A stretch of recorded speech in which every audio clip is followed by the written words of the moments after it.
Hello, and welcome back to another Minecraft World update. Today we're starting out in the Nether because today is going to be focused on a lot of farms that I built in a lot of far places.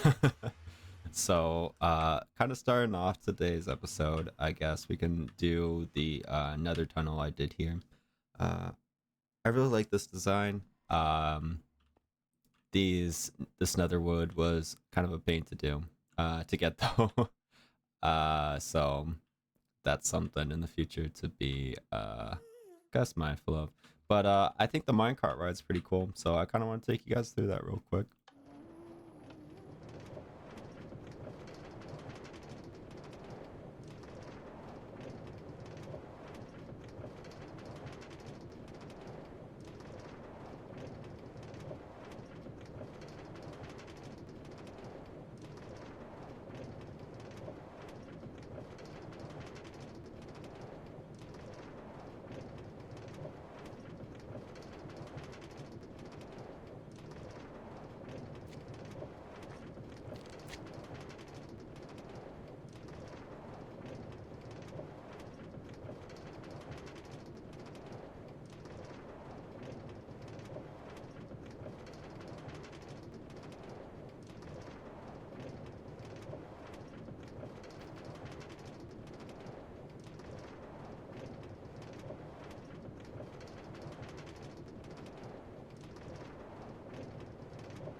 Oh, I keep doing that.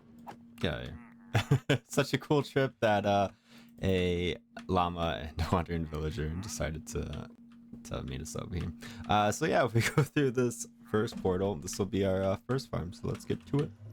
So I finally made an iron farm over here. Took me quite a while.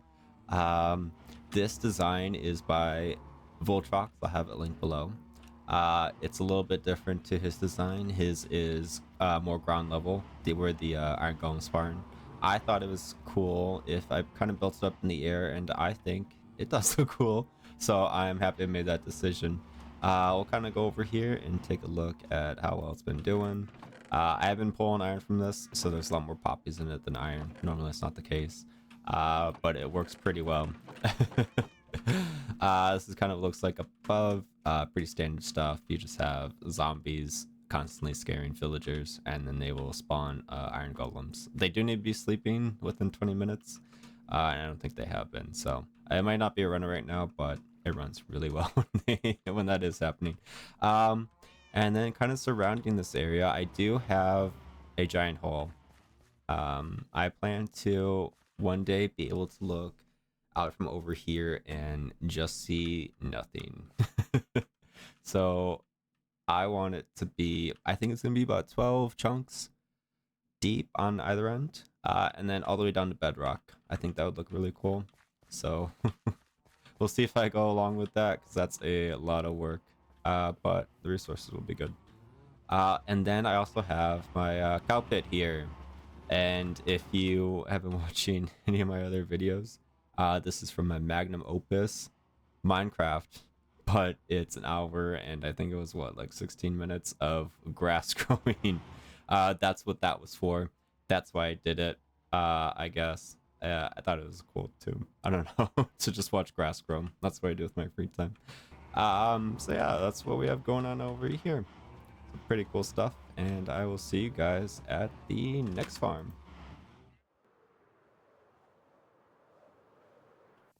So we are in the end now. Um, I built an Enderman farm. If you remember back from when I showed off the Blaze farm, this was something that I wanted to put off, just because the Blaze drops were really useful to me.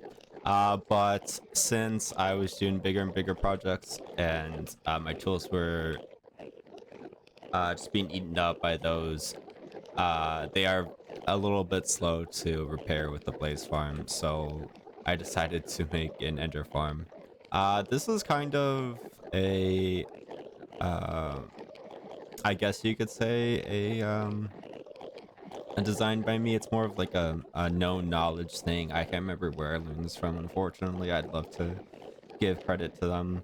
But basically, this is 40 blocks in the air, this little platform, and it's not complete apparently.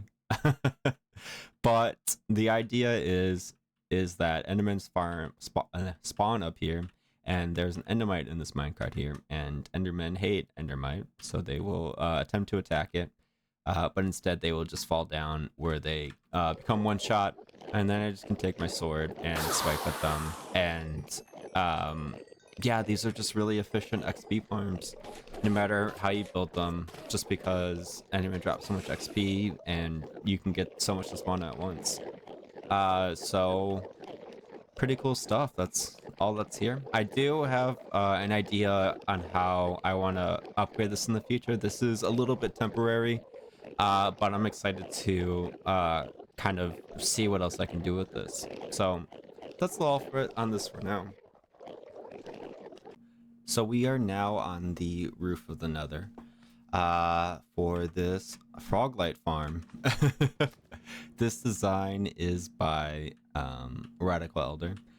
This killing platform is a little bit bigger than his. I initially had an idea of how to build this, but when I was looking at the wiki page for magma, I forgot what they're called, magmas, whatever. It did say that they needed a 3x3 area, and I didn't know if the powdered snow would interfere with that. So I kind of looked up a video to kind of get an idea, and I kind of liked his idea, so I went with that. His does have a full circle. Mine's only a half circle. I don't know if I'm gonna do anything else up in here. So I kind of want to keep this path clear, I guess. Um, and another thing too is I only have one minecart in here, and I would not recommend doing that because these farms are efficient. I probably have not even spent 10 minutes with this farm running, and I mean there's already stack in there, stack and a half in what each of these, so you know, quite a lot. And I also needed 2 stacks for my next farm, or not even a farm, it's more of a build that I'm going to show you, if you can call it that. But yeah, these things are really efficient. There's not much else to say about it. It's just a frog farm. Go check out Radical Elder's video if you have any more questions about how to build it. This next project has been giving me a lot of grief. It's very simple, but I just could not get it to look right. So what we have here is villager trading home. Um, yeah, so let's start with the building material. I like the concept. I don't think I executed it very well. One thing that I tend to do is build almost exclusively with stone brick, and I wanted to get away from that. I think this color combination does work well. Very bland though, so it ends up looking pretty crappy. But one thing that this did lead to is something pretty cool. The sandstone that I needed for this, deserts are very, very scarce in this world. So scarce, in fact, that I don't normally do this, but I did end up looking at my map to find one on Minecraft Atlas. Um, and so that's very far away. It's about 6,000, or I'm sorry, 10,000, negative 6,000. So very far to get to. But there is something really cool there. I do want to show you guys real quick. So you may be asking yourself, why are you hyping up this desert if all you're going to show here is a desert village? That's nothing new. That's nothing special. You're right. It isn't. What's special is behind me. I think this is really cool, and I think it really makes you appreciate Minecraft a little bit more in its world generation. So It is a coral reef in the middle of this desert, and it's kind of surrounded by these high walls. I think this looks really, really nice, and I am going to challenge you guys to build something here. So I will leave the seed and the coordinates for this in the link below. Just for reference, we're at 10,000, negative 7,000, negative 6,000. My bad. So quite a trek here, but I think it's well worth it, and I am excited to see what people can do here. Uh, Another fun thing is that there is a desert temple buried in the sand over there, and there's badlands surrounding this too. So great place to get terracotta as well. But yeah, I just am just blown away that this is a possibility. uh, let's see what it looks like with the shaders on. I mean, this is just incredible. I don't know how you can't love Minecraft with stuff like this. I mean, the shaders are, I guess, a mod, but you know, this generation's all natural. Back to the other project. So yeah, tell me that isn't just the coolest desert you've ever seen. I'm very excited to see what you guys can build over there. Because as you can see, I'm not a builder. This thing looks terrible. But let's take a look inside. Enough ragging on it. We have this entranceway. I am proud of this.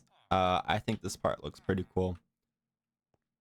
And then in here, this just looks very bland. But this is where I keep my villagers, obviously. So this is one to highlight. This is a pretty cool villager. So he has efficiency 5 for 57 emeralds. Maybe a little bit expensive, but a good trade nonetheless. His second down here, protection 3 for 27 emeralds. Obviously, you can combine two of those. You have protection 4 for 54 emeralds. Not a bad trade, I don't think. Maybe a little bit on the expensive side too, but I don't have to go find another villager now. And then Silk Touch for 10. And his neighbor here is my Silk Touch villager. He has Silk Touch for 12. So you've lost your job, buddy. At least he sells glass, though. And then we have armors. These have been a great addition because of the iron farm. 4 iron for 1 emerald. Pretty good trade to get emeralds if you're ever struggling. And you have an iron farm. There are a ton of iron farms too that are very simple and basic that you can make. I still have my shepherds here to sell my wool. Pretty simple stuff. I did get some masons. I was gonna initially do something with quartz blocks, but I ended up not. So I do have them though, which is pretty nice. That's it for now. Here, I have plans to change this, and I do have room to expand upwards. I think that would actually make it look a lot better. Yeah, I just, I really tried on this one. And I think at the end, I was just like, you know what, let's just do something, get something here. Try to kind of do some other stuff over here to spruce it up. I don't think that really works. I don't know. So this is something to improve on. So yeah.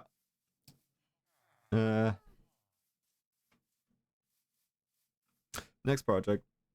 And finally, we find ourselves at my storage room. So just for starters, I filled in a lot of the chest. I think everything up until maybe here was empty. I still need to do a little bit on the side, but because I have iron now, I was able to connect up the sugarcane farm to my storage system. Instead of having to come in here and manually empty all of these, I now just have them go directly into the chest, which is pretty nice. So that chest is this one. Not a whole lot in here. The sugarcane, my farm isn't necessarily made for high efficiency. It's actually more decorative than anything. So, and I haven't been here too often. This is the mechanism for how I get it up. So this is just a bunch of droppers that shoot upwards. There are definitely some more effective ways to do it. Obviously, a water stream would be a much more simpler way, and even dropper wise, there's probably a million different ways that you could do this. But basically, what we have here is a dropper on the bottom that gets fed into the hoppers, fed in by the hoppers, and this comparator detects if there's anything in this bottom dropper, and then starts this clock. And then that clock starting is detected by this detector, which pulses upwards, and then each of that pulse gets observed by these other observers that sends the pulse to the dropper. I probably explained that very poorly. It makes sense in my head.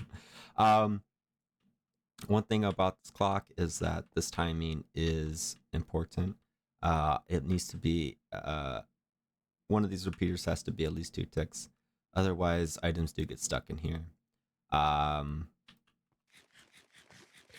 yeah, I can kind of demonstrate that a little bit. So we can we'll just shove in a little beef. So we'll put 2 in here. So towards the top, one of them should have gotten stuck. There we go. So, yep, that got stuck. And then if we change this back to 2, I don't know what happens if you put it on. Actually, that is 2. There's 3. I don't know. Yeah, I don't know what happens here. Maybe a little slow, but anything gets stuck? No.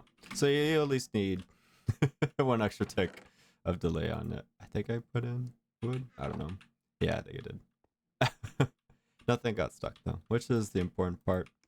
I guess the low part. Oh, here comes some sugarcane. Funny enough. It sounds pretty cool here though too. I like that sound personally. So yeah, that's that edition, and that's all for today. Honestly, some pretty cool stuff though. I'm happy with how this world's turning out. Hopefully next time I have a cooler Enderman farm and a better villager trading hall. So yeah, that's all. What are you doing up here?